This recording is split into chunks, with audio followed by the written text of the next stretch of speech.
ఆ రోజు కూడా చెప్పాను నేను 5 నెలల అలజడి కూటమి ప్రభుత్వ వైఫల్యాలని చెప్పాను.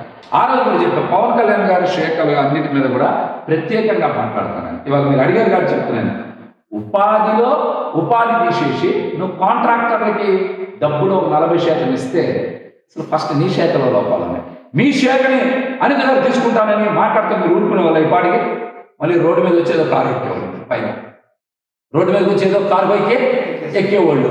మీరు నోరు ఉంది ఏదో ఉంది మిమ్మల్ని ఇష్టానుసారం మాట్లాడితే కుదరదు.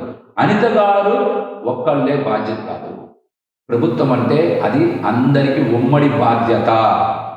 అది గదిలో కూర్చొని మాట్లాడుకోవాలి.